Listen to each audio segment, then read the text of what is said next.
سورہ بقرہ سورہ بقرہ کا تعارف انٹروڈکشن۔ سورہ بقرہ یہ قرآن کریم کی سب سے لمبی سورت ہے۔ اس سورت کی آیات 67 سے لے کر 73 تک۔ ان آیات میں اس گائے کا واقعہ ذکر کیا گیا ہے جسے ذبح کرنے کا حکم بنی اسرائیل کو دیا گیا تھا۔ اس لیے اس سورت کا نام سورہ بقرہ ہے، کیونکہ بقرہ عربی میں گائے کو کہتے ہیں۔ سورت کا آغاز اسلام کے بنیادی عقائد یعنی توحید، رسالت اور آخرت کے بیان سے ہوا ہے۔ اسی ضمن میں انسانوں کی 3 قسمیں یعنی مومن، کافر اور منافق کی بیان کی گئی ہیں۔ پھر حضرت آدم علیہ السلام کی تخلیق کا واقعہ بیان فرمایا گیا ہے تاکہ انسان کو اپنی پیدائش کا مقصد معلوم ہو۔ اس کے بعد آیات کے ایک طویل سلسلے میں بنیادی طور پر خطاب یہودیوں سے ہے جو بڑی تعداد میں مدینہ منورہ کے آس پاس آباد تھے۔ ان پر اللہ تعالیٰ نے جو نعمتیں نازل فرمائی اور جس طرح انہوں نے ناشکری اور نافرمانی سے کام لیا، اس کا مفصل یعنی تفصیل سے بیان ہے۔ پہلے پارے کے تقریباً آخر میں حضرت ابراہیم علیہ السلام کا تذکرہ ہے، اس لیے کہ انہیں نہ صرف یہودی اور عیسائی بلکہ عرب کے بت پرست بھی اپنا پیشوا، اپنا امام مانتے تھے۔ ان سب کو یاد دلایا گیا ہے کہ وہ خالص توحید کے قائل تھے اور انہوں نے کبھی کسی قسم کے شرک کو گوارا نہیں کیا۔ اسی ضمن میں بیت اللہ کی تعمیر اور اسے قبلہ بنانے کا موضوع زیر بحث آیا ہے۔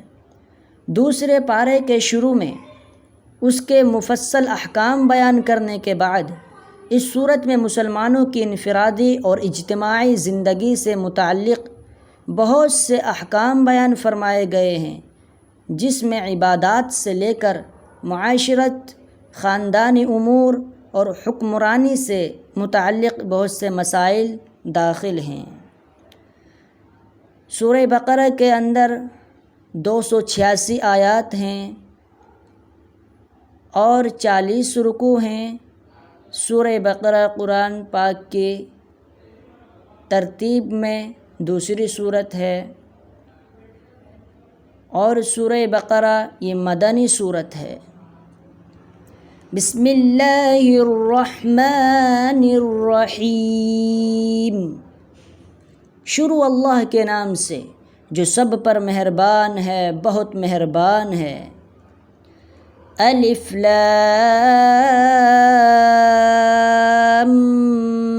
میم۔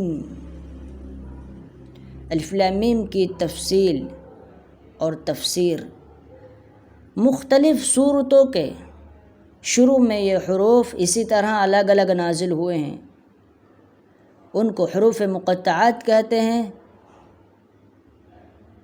اور صحیح بات یہ ہے کہ ان کا ٹھیک مطلب اللہ تعالیٰ کے سوا کسی کو معلوم نہیں۔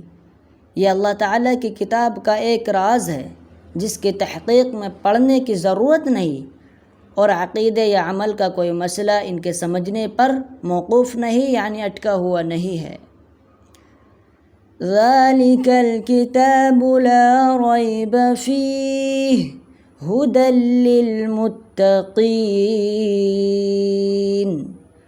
یہ کتاب ایسی ہے کہ اس میں کوئی شک نہیں، یہ ہدایت ہے ان ڈر رکھنے والوں کے لیے۔ تفسیر یعنی اس کتاب کی ہر بات کسی شک اور شبہ کے بغیر درست ہے۔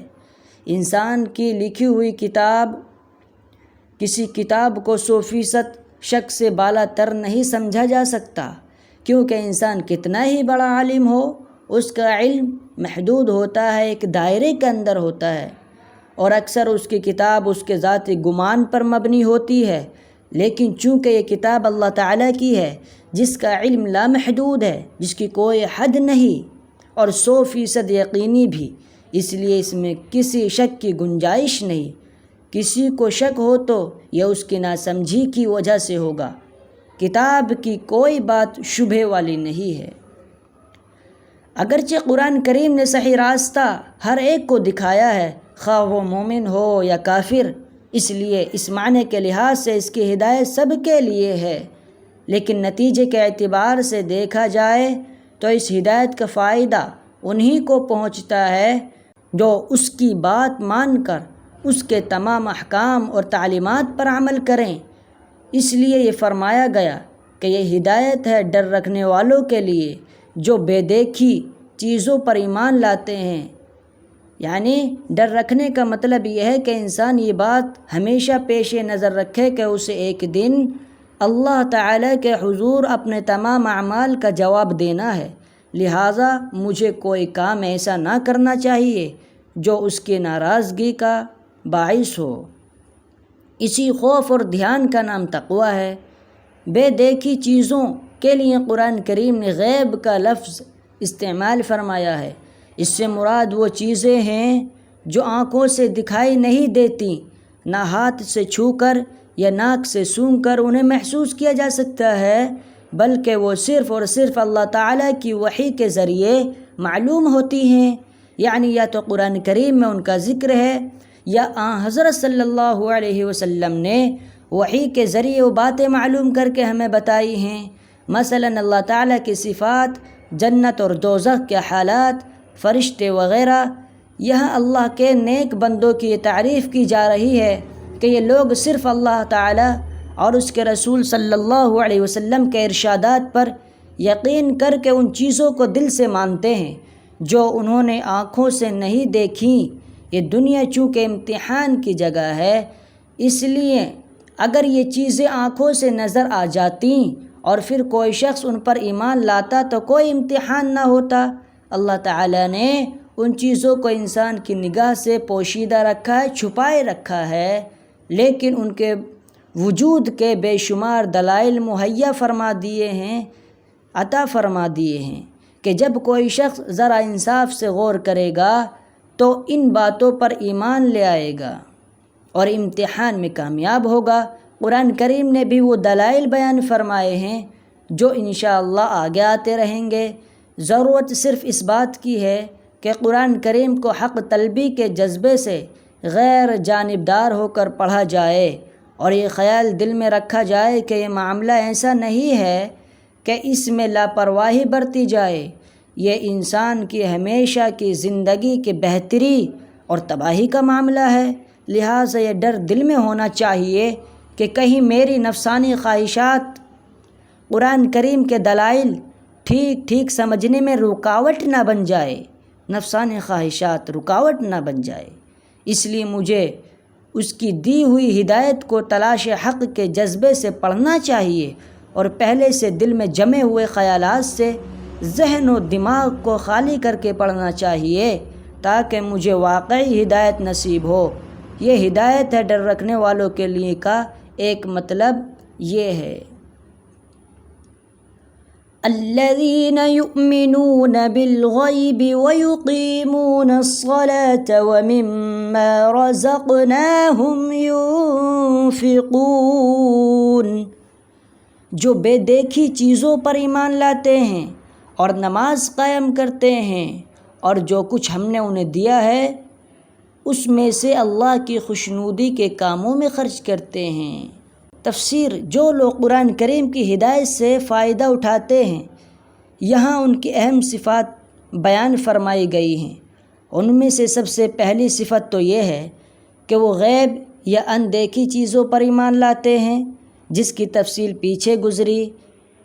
اس میں تمام ایمانیات داخل ہو گئے، جس کا خلاصہ یہ ہے کہ جو کچھ اللہ تعالیٰ نے قرآن کریم میں بیان فرمایا یا جو کچھ حضور اکرم صلی اللہ علیہ وسلم نے بیان فرمایا اس سب پر ایمان لاتے ہیں۔ دوسری چیز نماز قائم کرنا بیان کی گئی، جو بدنی عبادتوں میں سب سے اہم ہے۔ اور تیسری چیز اپنے مال میں سے اللہ تعالیٰ کے راستے میں خرچ کرنا ہے، جس میں زکوٰۃ اور صدقات آ جاتے ہیں جو مالی عبادات ہیں۔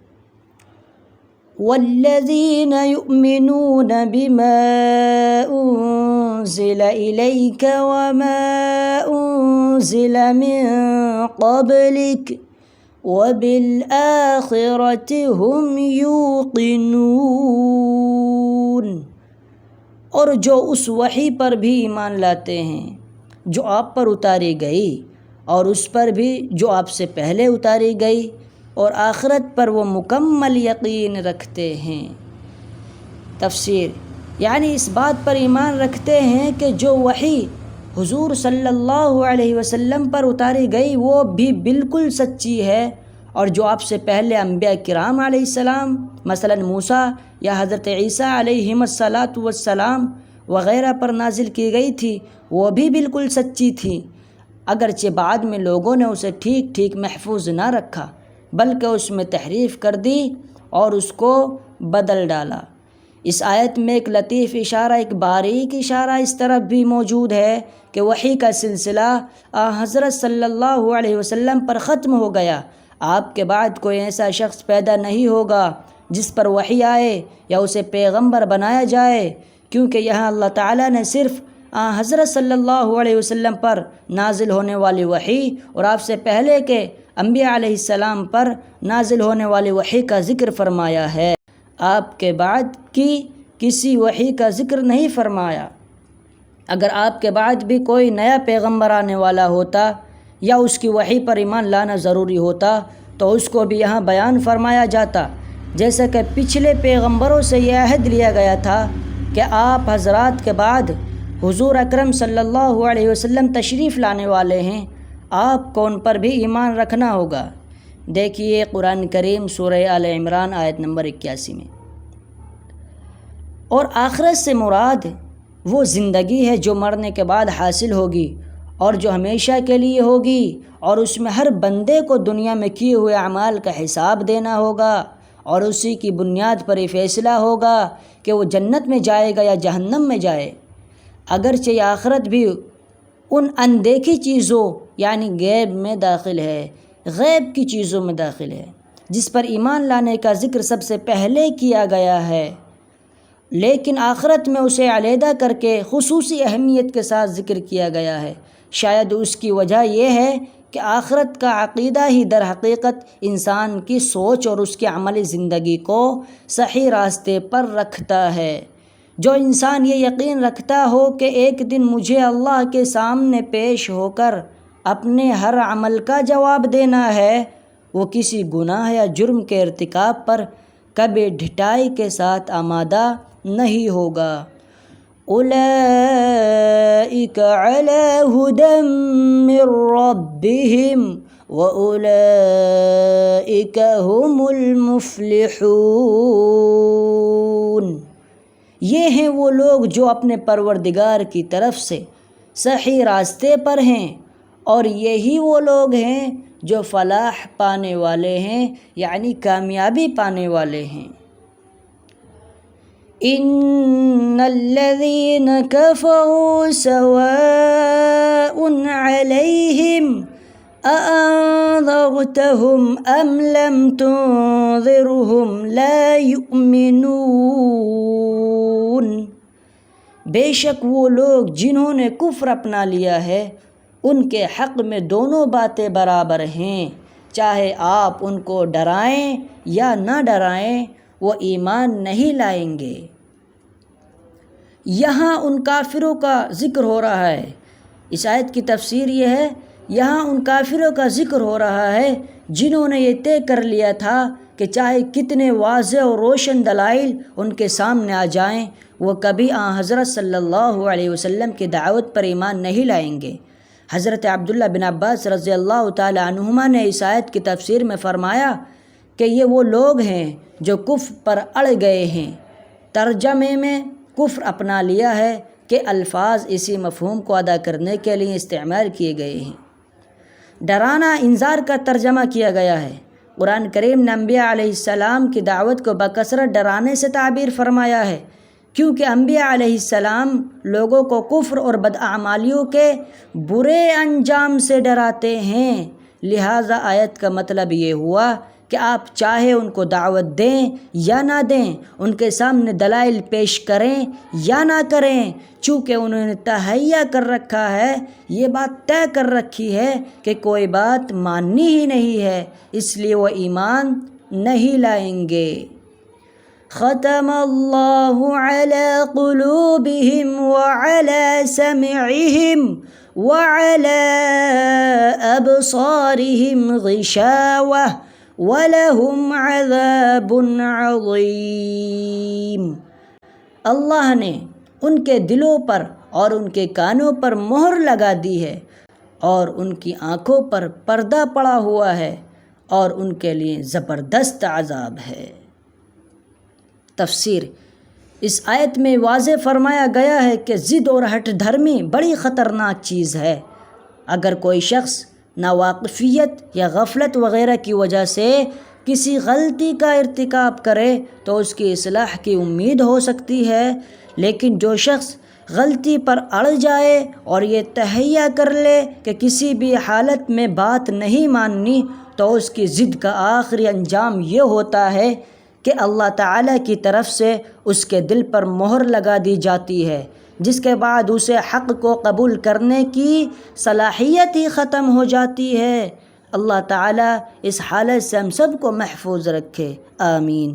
لہٰذا اس پر یہ شبہ نہیں ہونا چاہیے کہ جب خود اللہ تعالیٰ نے ان کے دل پر مہر لگا دی تو وہ معذور ہو گئے، اس لیے کہ یہ مہر لگانا خود انہی کی ضد اور یہ تہیہ کرنے کا نتیجہ ہے کہ حق بات ماننی ہی نہیں ہے۔